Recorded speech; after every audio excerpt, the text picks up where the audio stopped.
We'd only been seeing each other a few weeks when she invited me to fly out with her to Denver. It wasn't anything romantic, just a trip she was already planning, and she said it might be fun if I came along. She was reserved, but sweet, and I liked how grounded she seemed, but there was one thing that stuck with me even before the plane took off. She bought our tickets herself and made sure we were both in window seats. I thought that was strange, since that meant we wouldn't even be sitting together. When I asked about it, she just looked at me quietly for a moment before forcing a smile. "He doesn't like when someone sits by the window," she said softly, almost like it slipped out. Initially, I dismissed her comment as a strange phobia or a quirky joke, even laughing slightly. However, she didn't reciprocate my amusement, simply looking away and stating, "You'll understand if you ever see him." Her words lingered in my mind more than I wished, though I ultimately attributed them to pre-flight jitters or a personal matter she wasn't ready to discuss. It was a late evening flight, one of those post-sunset ones where the sky outside turns that deep, endless navy blue. The plane hummed steadily, a kind of white noise that usually calmed me, but not that night. There was something heavy in the air, like the way a room feels when someone's watching you. About 30 minutes in, I looked out and noticed a smear across the outer glass. It looked like a smudge at first, like a fingerprint. I leaned closer to inspect it, but the shape seemed too specific. It had a pattern, 4 long marks running parallel, like something had dragged along the window. I sat back blinking. It didn't make sense. We were high enough that birds or debris shouldn't be anywhere near us. I turned to ask the guy beside me if he noticed anything weird outside, but the seat next to mine was empty. I was sure someone was there earlier. Maybe they got up to use the restroom. I turned back to the window. This time, there was nothing there, not even the smudges, just the endless dark sky and the faint red glow of the wing light blinking in the distance. Still, something in my chest felt off, like my body was picking up on something my eyes couldn't see.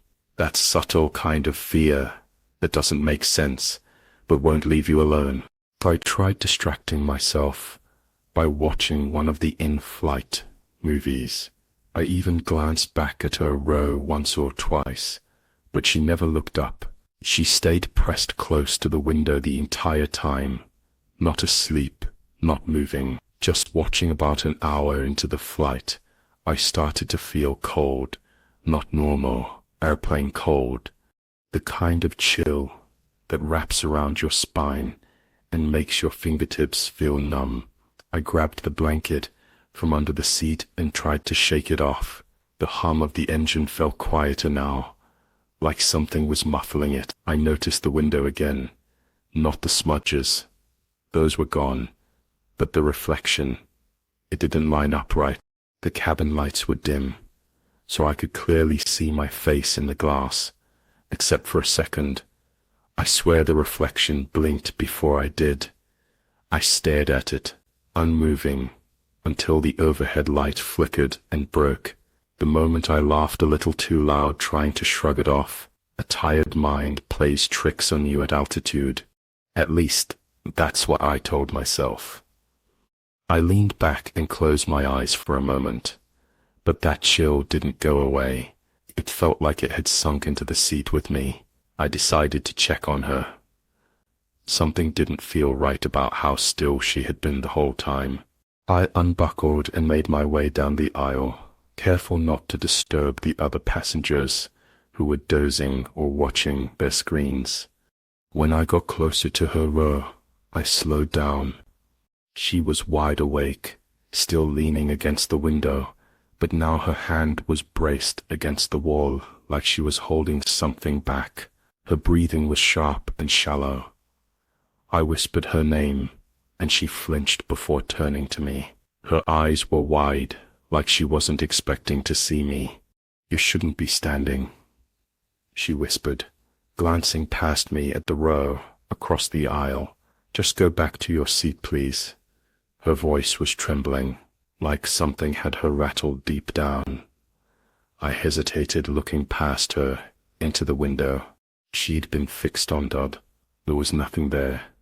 Just that same deep blue night, faintly illuminated by the wing light. But something felt off, like I was looking into something I wasn't meant to see.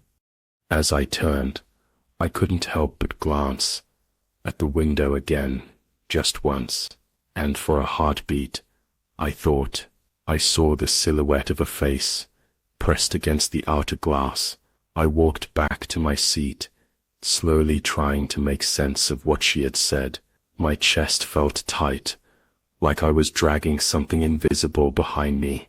I kept looking over my shoulder, but no one else seemed disturbed. Everyone looked calm, too calm, almost like they were ignoring something on purpose. When I sat down, the window felt closer than before. I adjusted in my seat and stared at the reflection, half expecting to see something staring back.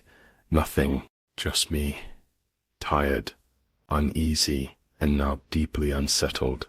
I reached for the call button, but didn't press it. Instead, I pulled the shade down. I don't know why. Maybe it felt like I was closing a door between myself and something I didn't want to meet. That chill in my fingers still hadn't gone away, and in the back of my head, her words kept replaying. I looked up the overhead light above that seat, flickered twice, then went out. The air around me felt heavier, like the pressure in the cabin had shifted just in my row. I tried to shake the feeling, but I couldn't move. My body had locked up with the kind of fear you can't explain. The shade started to lift. I didn't touch it. It rose just a few inches, enough to see outside, and what I saw made my stomach twist. A pale hand, resting against the outside of the glass fingers, spread wide, tapping once. Then again I lunged forward and yanked the shade all the way down, almost punching it closed.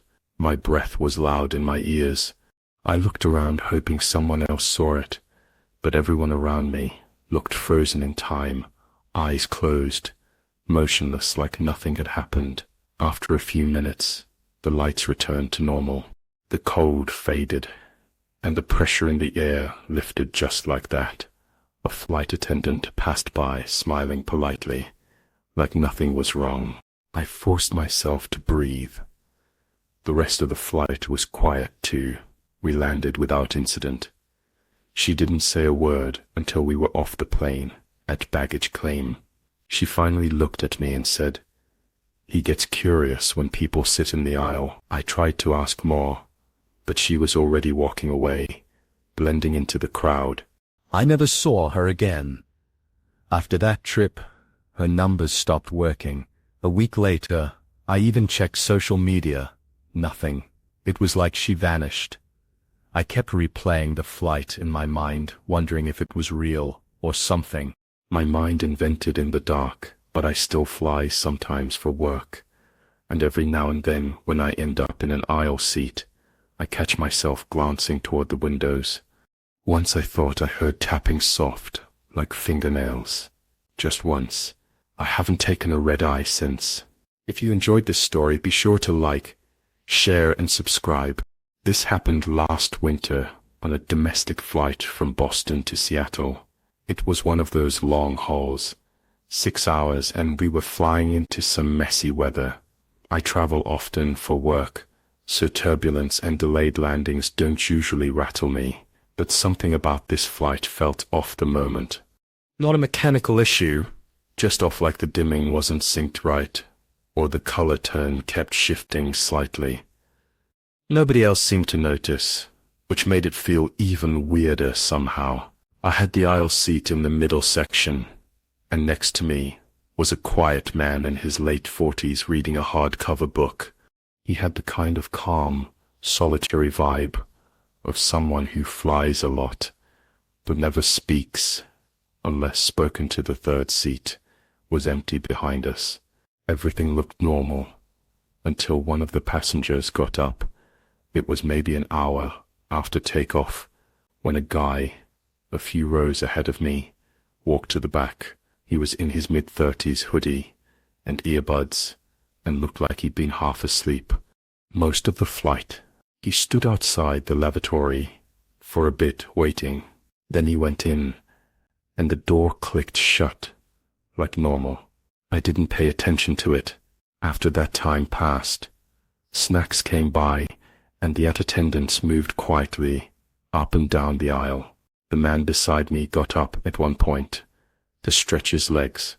The third seat stayed empty. I remember watching something on the screen and nodding off for a bit. It wasn't until about 40 minutes later that I looked up and realized something strange. The lavatory occupied light was still on. A flight attendant walked by and paused at the back, tapping lightly on the door. She waited. No response. Another attendant joined her. They both spoke in low voices, glancing at the door and then at each other. I could tell from their body language that something wasn't right. One of them tried knocking again, louder this time. Eventually they tried opening it with a key. I saw them fiddle with the handle, whisper something, then freeze. The door wouldn't budge.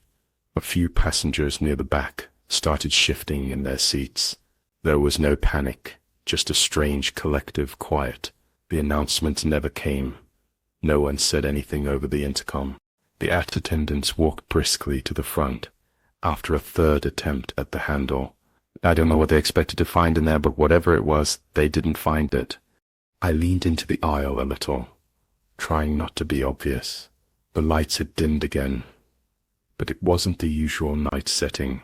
It felt more like a power fluctuation. I could see one of the attendants quietly making a phone call from the jump seat. The other stood facing the lavatory, not moving. The guy who'd gone in hadn't come out. No sound, no movement, not even a jostle of the door. Now you could feel it. The tension, the shared confusion, the weight of something just being wrong. Then the whispering stopped. Not because someone said anything, just because we all noticed something at the same time. They brought out some kind of toolkit next. Something thin and silver, like a bypass key or latch override. I watched closely as one of them inserted it under the handle and twisted. The latch shifted, but the door didn't budge. The handle just spun. The older woman seated in the last row stood up and said, "That man never came back, did he?" No one responded. We all just looked at each other. I turned to see the seat he'd come from. It was empty. Earbuds still coiled on the tray table. That's when I noticed something else. Something I hadn't thought to pay attention to. The flight map, the digital one that shows your current location and altitude, had frozen. It still showed us over Ohio, though by now we should have been nearing Montana. The clock hadn't moved either. The air in the cabin felt heavier, not in a dramatic way, just enough to make your chest tighten without realizing it. I saw people pressing the attendant buttons, but no one came. I watched as the cabin crew quietly moved to the galley and closed the curtain. We were left alone with the sealed lavatory, the frozen screen, and an empty seat. The man next to me hadn't spoken once since we took off, but I caught him glancing toward the back. Now his book was closed in his lap, hands still, eyes fixed on that darkened door. About 15 minutes passed before anything else happened. No one from the crew came back, and the curtain at the front stayed closed. It was like they had completely removed themselves from the situation. The cabin lights dimmed again, slightly lower this time. Someone a few rows behind me got up and walked toward the back. I couldn't tell if it was to use the other lavatory or just to see what was going on. They paused by the sealed door, reached for the handle, then stopped. After a moment, they turned around and sat back down. I felt this pressure in my head, the kind that creeps in when something around you doesn't line up, the kind of unease that builds in silence. I leaned slightly into the aisle to glance back again, and that's when I realized the lavatory door was open. It was just a crack, barely open, but definitely not shut anymore. No one had seen it open.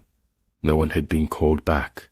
The seatbelt signs were still lit, and yet there it was, parted just enough to reveal nothing but darkness inside. The crew didn't return, and nobody moved. You'd think someone would investigate, but no one did. A sudden jolt hit the plane, minor turbulence, the kind we'd had all flight, but this time it felt different. The cabin lights flickered once more, and then returned.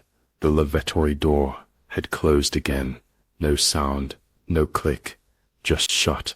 I sat down. The man beside me finally spoke, his voice low, and even don't try to understand it. He said, "It's not the first time." I turned to him, confused.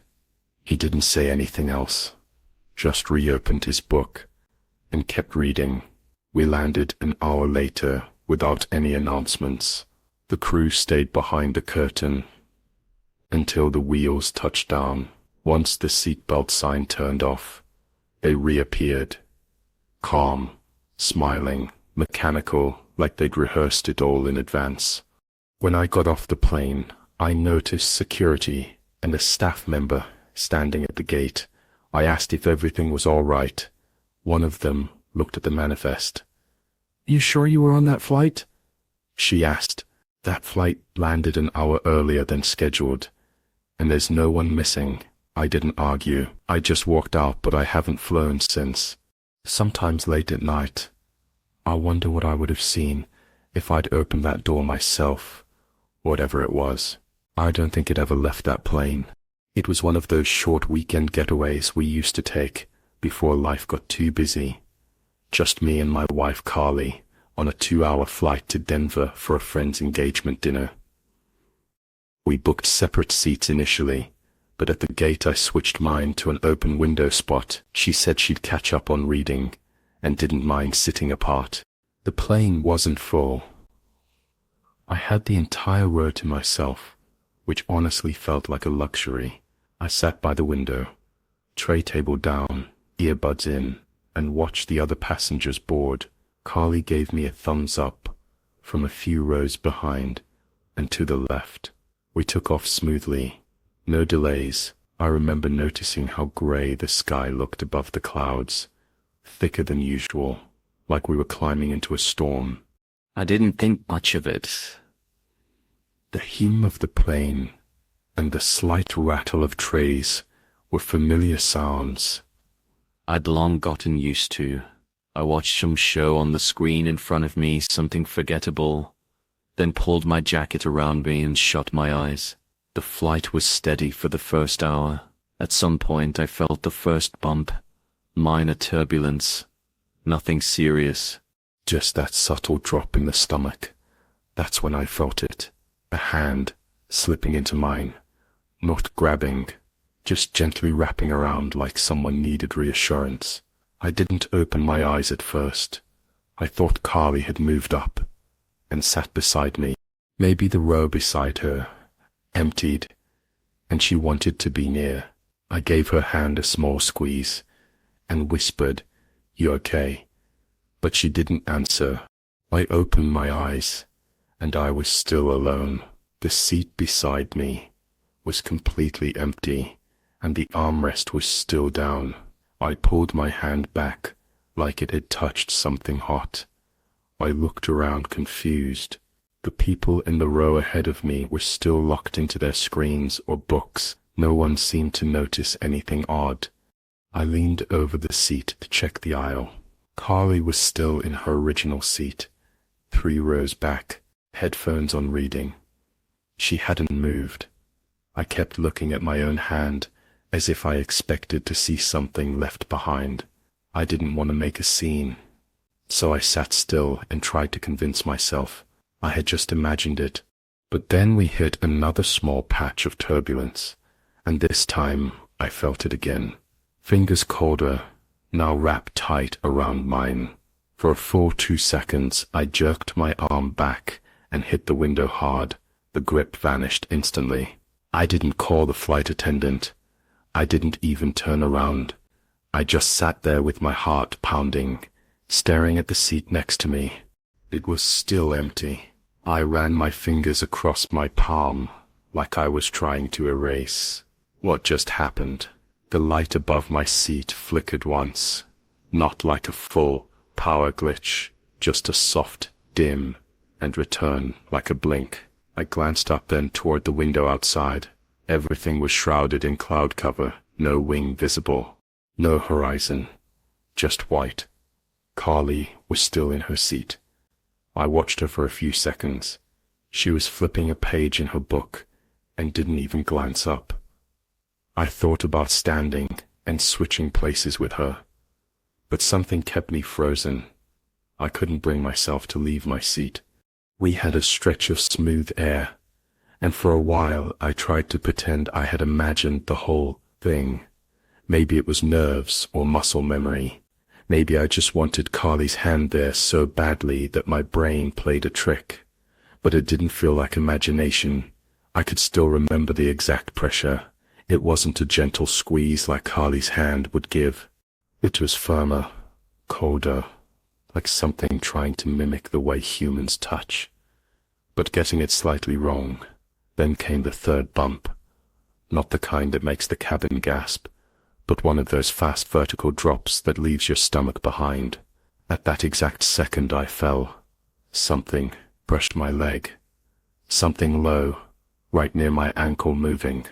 I kicked my leg back and felt nothing. Looked under the seat, nothing there. I leaned forward, pulling up my feet and curling them into the chair like a nervous kid. I wasn't the type to scare easy, but this was something else. I forced myself to look at the empty seat again. There was an indentation. Now it looked like someone had just stood up, cushioned, slow to return. The armrest was raised, and I swear I hadn't touched it. I hadn't moved at all. Suddenly Carly stood up in her row. She looked right at me across the aisle, eyes narrowed. I thought she was coming over, but she didn't. She just shook her head slightly, almost like she was warning me not to do something. I turned to the empty seat again now, feeling like I was being watched from inside it. That chill you get when you're not alone, but nothing's visible. I pressed the call button. The light came on. No one came for the rest of that flight. I didn't blink unless I had to. I kept my hand firmly in my lap, gripping my own wrist, as if daring something to try again. It didn't, but the weight in that seat beside me never seemed to leave. The moment we landed, I expected to feel better. Planes always feel safer once they're on the ground, like whatever followed you up there can't touch you, once the wheels hit the runway. But that didn't happen. That cold feeling still lingered beside me. People started gathering their things, reaching overhead and stepping into the aisle. I didn't move. My seatbelt was still. I just kept looking at the space beside me, watching the cushion slowly rise, as if someone unseen had just gotten up. Carly walked up the aisle and stopped beside my row. She didn't speak right away, just looked at the empty seat, like she was seeing it for the first time. Then she whispered it. Followed you. I was hoping it wouldn't, but it did.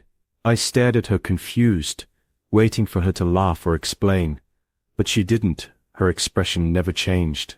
You didn't feel it at first, did you? She asked. It needs touch. It waits until the body is still. I didn't answer. I couldn't. She reached out and pulled me into the aisle. I felt the weight lift.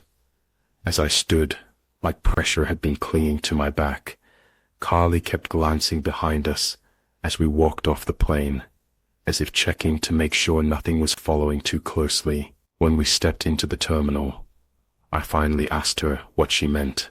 She hesitated, then said, "I had the window seat. It touched my shoulder. During the climb, I switched places with you at the gate to see if it would stop." She looked exhausted. I didn't press her for more, whatever it was. I think she believed it wasn't done. We didn't speak on the ride home. I remember holding her hand, this time real and warm, and noticing how tightly she held mine in return that night. I couldn't sleep. The house was quiet, but not peaceful. I kept waking up, expecting to find someone standing in the hallway or seated at the edge of the bed. I turned on every light in the room, but the feeling stayed. Weeks passed. I avoided flying, avoided even driving at night. Carly wouldn't sit by windows anymore, not in cars, restaurants or planes. And sometimes in the middle of a conversation, she'd stop talking and glance over her shoulder like she was hearing something. I couldn't. I've asked her more than once what she thinks it was, but she never gives a name. Just don't sit alone, she says, and don't fall asleep during turbulence.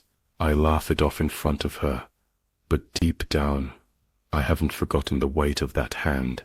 Every now and then when I'm tired or alone, I swear, I feel something near me, just faint pressure right along the side of my palm, like it's waiting for me to relax. This happened last month on a red-eye flight from San Diego to Atlanta. I'd taken the same rig before, usually for work, but this time I was flying out for a funeral. My coworker Mark had passed away unexpectedly. He was only 35. It didn't feel real. The airport was half empty when I arrived. Boarding was smooth. Most of the passengers looked like solo travelers, quietly settling in. They had the aisle seat near the back of the plane. The window and middle seats next to me were empty. The takeoff felt normal. Engines humming.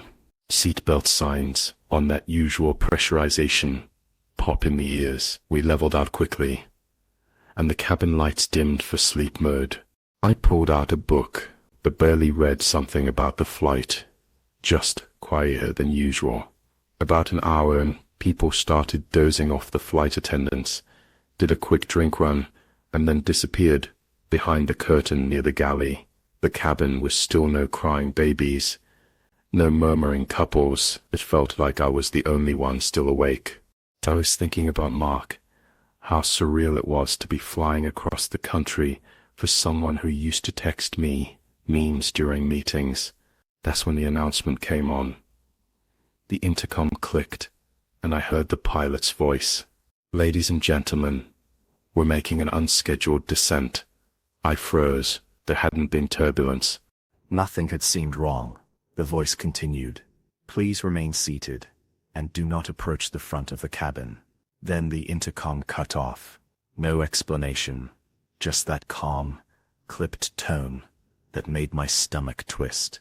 Some people stirred, but no one panicked. I looked toward the front, expecting to see a flight attendant emerge. No one did. I waited for another update. Nothing.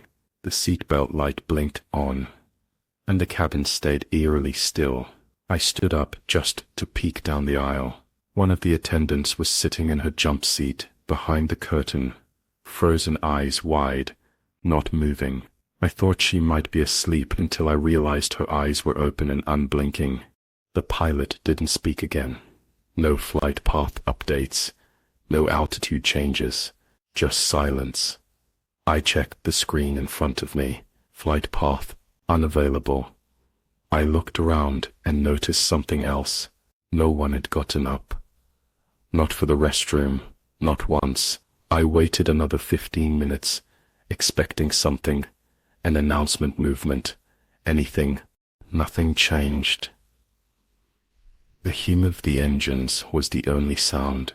It didn't feel like we were descending anymore, but we weren't climbing either. The silence became unbearable. I tapped the screen again. Still no flight data.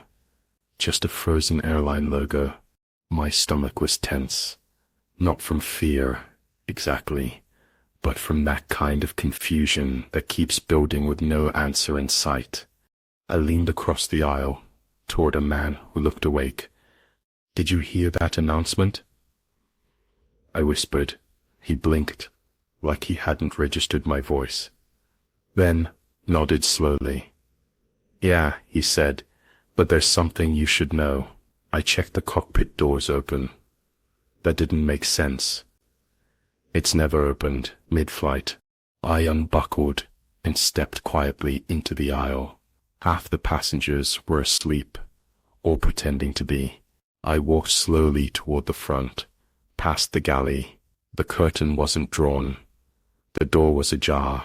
I leaned just far enough to glance inside and felt my breath catch. The cockpit was completely empty. No pilot, no co-pilot, just empty chairs, dark panels, and a single blinking green light on the console. I backed away slowly. The flight attendant I'd seen earlier was now standing behind me. Her lips were tight. "Go sit down," she said quietly. Her eyes didn't look scared, just tired, like she'd seen this before. "Just stay in your seat until it's done," she added. I did what she said. I returned to my seat, heart pounding. I wasn't the only one who noticed a few rows up. Someone else whispered to their neighbor. Another passenger stood, looked toward the front, and sat right back down without a word. No one screamed. No one called for help. It felt like we were all participating in a strange, unspoken agreement. "Don't disturb it." That's the word that kept echoing in my head, though I didn't know what it meant. Then the intercom clicked again. Same voice, same steady tone. "Remain calm. Do not attempt to open the emergency exits." That was it. No turbulence, no motion, just that voice coming from nowhere, guiding us through a flight with no pilot. This was longer, almost intentional. The cabin lights dimmed, then came back a little darker than before. Outside, the clouds looked closer than they should have been. The clouds outside were no longer just passing by. They hovered motionless, like we were suspended in one place. The strange part was the engine still sounded normal, steady as if nothing was wrong at all. "Please remain seated, but nothing outside," suggested Descent. No tilt of the plane, no shift in sound. We weren't going down. We weren't going anywhere. I stood up, again, ignoring my own instincts. I needed answers. The cockpit was still open. I walked faster this time, and stepped fully into the doorway. The panels were now off. The displays were dark. There was no movement inside at all. A low static began to hum from the intercom. The voice hadn't spoken again, but now it was like something or someone was still listening. I backed away, slowly turned toward the aisle, and locked eyes with the attendant near the galley. She wasn't blinking. Her lips were moving slightly, like she was repeating something under her breath. I stepped closer. Her voice was faint, whispering the same line. "He's in control now. We don't question where he takes us." I asked her who, but she didn't answer, just kept repeating the line. That's when I noticed the emergency hatch nearby. For a second I had the mad urge to try opening it, but something in the air warned me not to. I returned to my seat and buckled in, not because I believed it would help, just because I didn't know what else to do. The man across the aisle was watching me. Now he gave the smallest shake of his head, like a quiet warning, "Stay still." And then finally, the plane began to descend. The hum of the engines changed pitch slightly. The airplane was truly picking up speed. The cabin lights had been dimmed to an almost imperceptible level. The passengers remained hushed, their gazes fixed forward, not a sound or a heavy breath among them. The landing was flawlessly smooth. The wheels met the runway as if gently placed rather than dropped. I stepped off the plane and looked back. Once the gate agent smiled and said, "Welcome back." I didn't correct her. I didn't ask what she meant. But something inside me knew we hadn't landed in the same place we took off from.